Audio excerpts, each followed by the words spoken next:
Alright, in this video, I want to talk about succession and a line of succession. Specifically, about Peter and his succession of popes. Now, I was talking to some Catholics, and they were telling me that Peter was the first pope, and he passed on his authority, his keys, his apostleship, his office of bishop as head of the church over to a fella named Linus.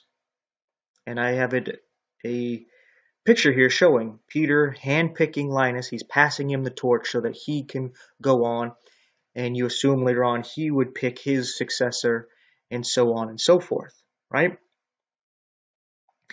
That's what you would think of a line of succession, right? Where Jesus picks Peter, Peter picks Linus, and then Linus would end up choosing his successor, right? That would make sense.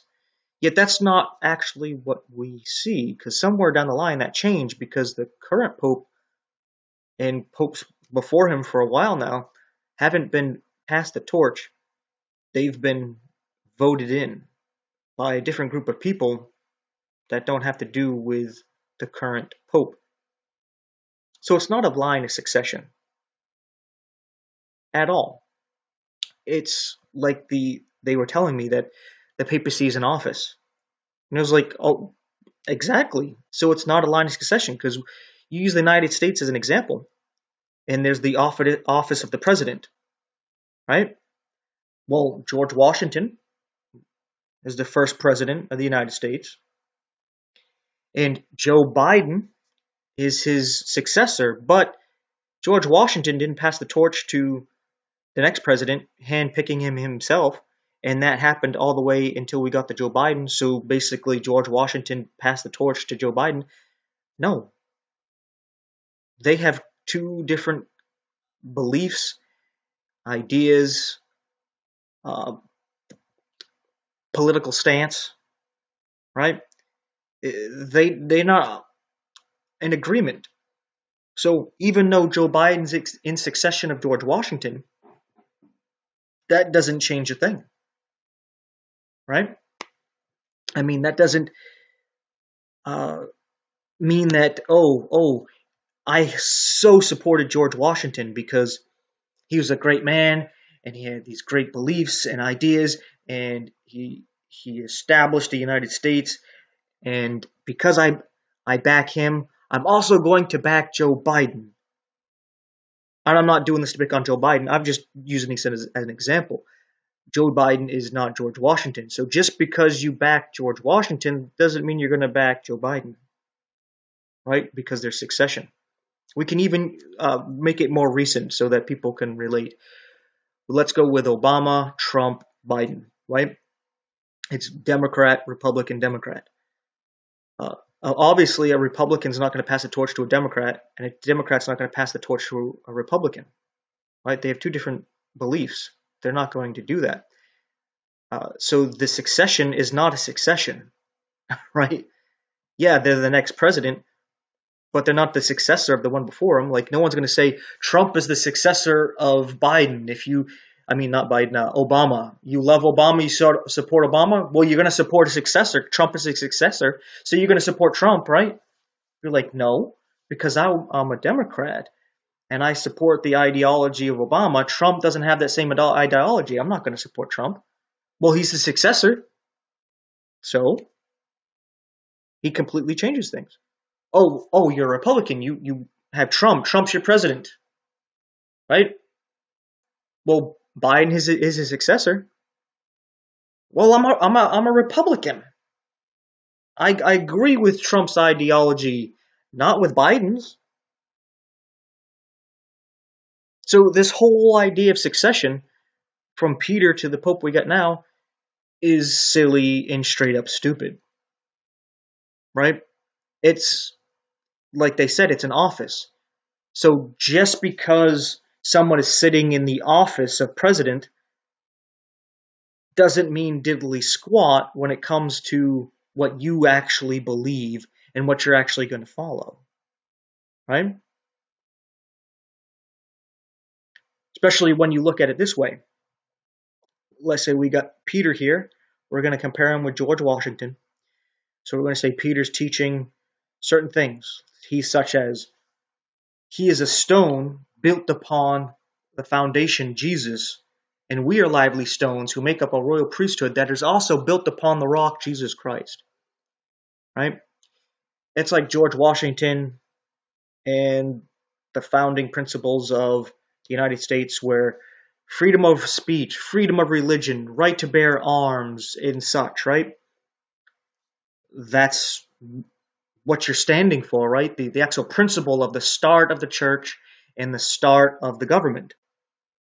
But then it comes here today, and you have a lot of these Catholics are against what the Pope is saying about like ecumenical things that he's saying and the stuff that he's doing to unite different churches and pagan and heathen beliefs, and even where he's helped support a Abrahamic family house, which is a combined church of Israel, Catholicism, and Islam together into one church. It opened this year in Dubai, and a lot of Catholics are against that. They're against like his stance. Some of the things he said about homosexuality, things that he said about not having to be Catholic to be saved, and even could be saved if you're an atheist, and some other things he said along those lines of doctrine. And there's a lot of Catholics that say that they're traditional Catholics, and they think this current Pope is basically a heretic. They call him an anti-pope, even an antichrist. Not the antichrist, but a antichrist, right? And you can see that the same thing with people looking at someone like Joe Biden. They think that he's an imbecile. He's got dementia. He's going against the original establishment of the United States, where not supporting freedom of speech. Like we have these companies that where you can't say certain things on YouTube and on Facebook and what have you, where they will flag you and shut you down and ban you, wanting to take away guns, all right? Take away the Bible from school and the Ten Commandments from the courthouse, completely remove God, make it more atheistic, going against the original freedom principles of the United States. So just because you're in succession doesn't mean diddly squat, right? You're going to stick with the foundation. The foundation of the church is saved by grace through faith. Mary is not a perpetual virgin. She consummated the marriage with Joseph and had other children, such as Jesus' brother James. That the bread and wine are not literally the body and blood of Jesus. Jesus is the bread of life. He is the Word made flesh. And when you believe His Word, you are communing with Him and you are eating Him. You're not living on bread alone, but by every word that proceeds out of the mouth of God. Purgatory doesn't exist. It's just a way to quench your conscience to think that, well, even though I still feel guilty and ashamed and regret, and going to confession and doing Hail Marys and partaking of the Eucharist is not taking away my guilt and my shame. Well, don't worry, you'll go to a place purgatory. That these things aren't true, right? That's not the foundation of what the church is built upon. Oh, you got to jump through all these flaming hoops to be saved. Oh, we're going to take away your guns and your freedom of speech and freedom of religion and all this other stuff. Be like, no, I'm sticking to the foundation. So the succession thing is, it's a stupid argument. Especially when these Catholics say to people who aren't Catholics, especially Protestants, about submitting to the Pope and the papacy. And then you talk to them and they're not submitting to the Pope or the papacy. Right? That's just like somebody in the United States saying, oh, you have to submit to the president. But then they're like, oh, Trump is not my president, and they're not going to submit to him. Or Biden, he's not the real president. I'm not submitting to him. It's like, but you were just saying that you got to submit to the president. So you can see the stupidity there, the contradicting, the hypocrisy.